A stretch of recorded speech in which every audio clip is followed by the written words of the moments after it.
let's speak about what is really the subject of our show, which is precision livestock farming. And I think you both put this idea in my head. Is it the future or is it just a short-lived trend? That's what we're going to try and find out, aren't we? So, what is PLF or precision livestock farming and why do we need it, professors?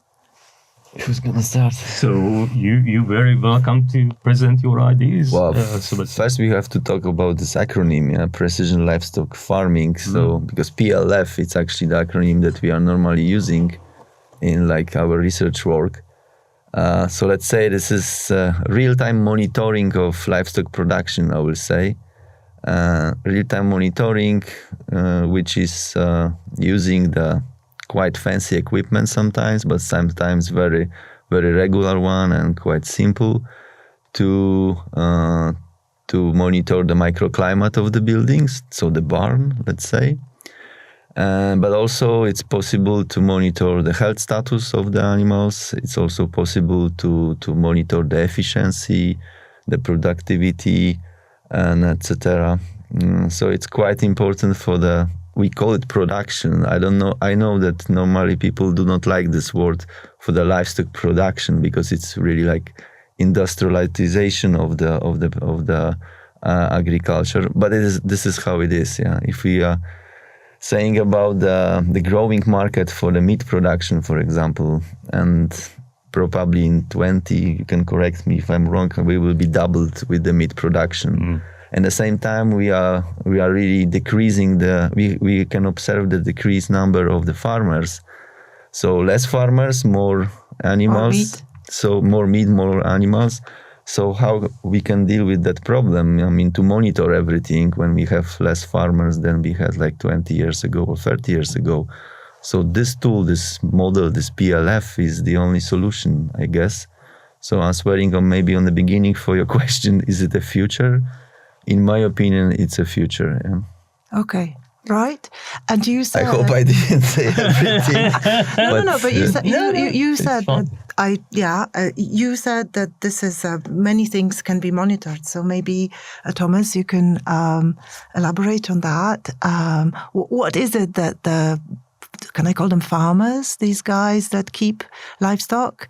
Livestock producers. Yeah. What sort of data would you say, really crucial? So that, as Sebastian said. So before I elaborate on that, I would like to go a little bit more general. So I think Sebastian was absolutely right in his explanation. But I think when we talk about precision farming generally, it's about ICT technologies, implementation of ICT technologies in agriculture.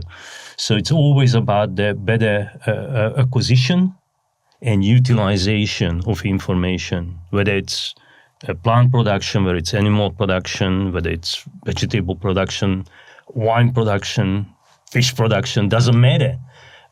We basically, as Sebastian said quite correctly, farmers now overburdened with the duties associated with looking after a large number of animals to make animal production, crop production, vegetable production, whatever, viable economically.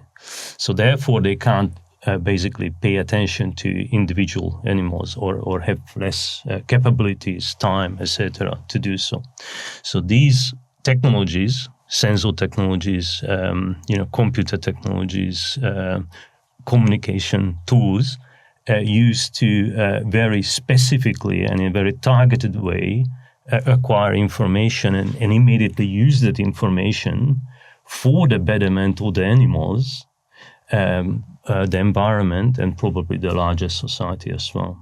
So it's definitely the future. So it's a win-win. Animals, you said betterment of animals. So 100%. A lot of people now, the concern is 100%, how these animals are treated. Yeah. I wouldn't go into what can be measured, because that's basically the interesting part of our work. We're developing really innovative new technologies to acquire body weight, environmental information, the color of vegetables, the ripeness of fruit, etc. So it's all very interesting. We can probably have another broadcast just on that, and Right. obviously it's not the aim for that particular session. But I think that's, as I said, that is the development sort of part of precision agriculture generally. But I think what the general public really needs to understand, that, as you said, it's really beneficial for the farmer, but mainly beneficial for the animals, particularly when we're talking about livestock production. Yeah, this is also quite recently well-developed system that can be backup for the farmers who normally do it manually. So, for example, if you assess the welfare, before you were doing it by an inspector, someone was coming just looking for the animals, for the health status, and okay, how many animals he can investigate per one day, maybe hundreds, not more. But with this system, this is a very, very efficient system. You can monitor them, like I said, on a real time and then all the time. So this is really, really helpful for both sides, for farmers and for animals also. It's really good. So. Very briefly, again, I have to emphasize the terms of future. It's definitely, as I said, in my mind, it can't be any other way.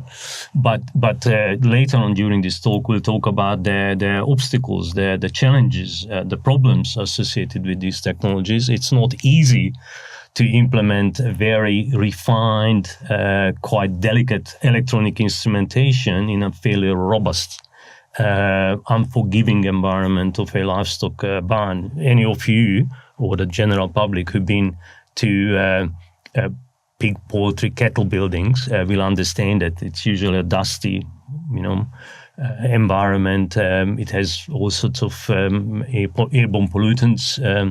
So basically, this instrument has to, withstand this challenging environment. So. In relation to that, in terms of implementation, it's still a developing area. And it probably needs to be tested by people like you, maybe first. Absolutely. I see academia here leading the way, so that then possibly you can spread the information about that and educate farmers, provide, some special courses perhaps.